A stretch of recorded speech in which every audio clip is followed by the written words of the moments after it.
রাজধানীর কড়াইল বস্তিতে আগুন লেগেছে। আগুন নিয়ন্ত্রণে কাজ করছে ফায়ার সার্ভিসের 16টি ইউনিট। সেখানে আমাদের সহকর্মী শামীম রেজা আছেন, আমরা তার কাছে যাচ্ছি। শামীম, আপ্রাণ চেষ্টা করছেন ফায়ার সার্ভিসের কর্মীরা আগুন নেভানোর, কতটা নেভানো গেল এর মধ্যে? এই মুহূর্তে আসলে বলতে হয় আগুনের ভয়াবহতা আসলে বেড়েই চলেছে। আমরা 1 ঘন্টারও অধিক সময় হয়ে গেছে, কিন্তু এখন পর্যন্ত আগুনটাকে কোনোভাবেই যেন নিয়ন্ত্রণে আনা যাচ্ছে না। বরং আমরা আসার পরে আরও দেখেছি যে নতুন নতুন জায়গায় আসলে আগুন ছড়িয়ে পড়েছে এবং ফায়ার সার্ভিসের কর্মীরা একটা নির্দিষ্ট গণ্ডির মধ্যে আগুনটাকে শুরু থেকে বেঁধে ফেলার চেষ্টা করছেন।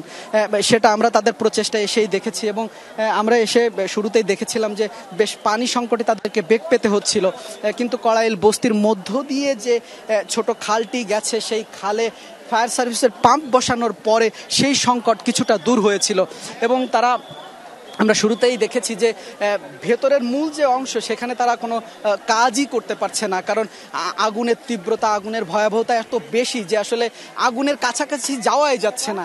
আমরা এই যেখানে দাঁড়িয়ে আছি, আমরা শুরুতে এসে এখান থেকেই আগুনের যে তীব্রতা, আগুনের যে তীব্র আঁচ সেটা আসলে উপলব্ধি করতে পারছিলাম এবং আমি যেখানে এই মুহূর্তে অবস্থান করছি আমাদের চারপাশেই আসলে আগুনটা রাউন্ড দিয়ে ঘিরে ফেলার চেষ্টা করছে এবং এই রাউন্ড দিয়ে আসলে ফায়ার সার্ভিস চেষ্টা করছিলেন আগুনটাকে এই গণ্ডির মধ্যে বেঁধে ফেলার।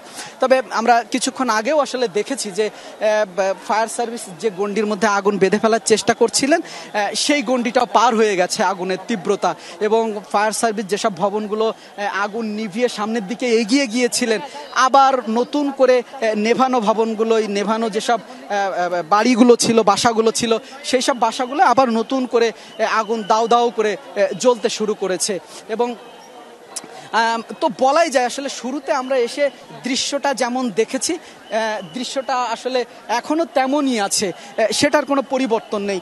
আগুনের ভয়াবহতা, আগুনের তীব্রতা, আগুনের লেলিহান শিখার যে উচ্চতা আসলে কোনোটাই কমেনি, সেই ভয়াবহতা এখনোই আছে। কোনোভাবেই যেন ফায়ার সার্ভিসের যেসব কর্মীরা তাদের প্রচেষ্টা চালিয়ে যাচ্ছেন, চেষ্টা করছেন, কোনোভাবেই কোনো কাজে আসছে না এবং নির্দিষ্ট গণ্ডির মধ্যে বেঁধে ফেলার যে পরিকল্পনা তাদের ছিল, নির্দিষ্ট গণ্ডির মধ্যে বেঁধে ফেলার যে পরিকল্পনা তাদের ছিল সেটাও অনেকটা ব্যর্থ হচ্ছে, কারণ সেই গণ্ডির বাইরেও আবার আসলে নতুন করে আগুন ছড়িয়ে পড়তে দেখেছি আমরা। তো বলাই যায় যে আগুনের ভয়াবহতা আসলে কমছে না, আগুনের এই ভয়াবহতা বেড়েই চলেছে। নতুন নতুন বাসাবাড়িতে নতুন করে আগুন লাগছে। খুবই ভয়ের কথা। প্রত্যাশা থাকবে যেন দ্রুতই নিয়ন্ত্রণে চলে আসে। ধন্যবাদ শামীম আমাদের সাথে যোগ দেওয়ার জন্য।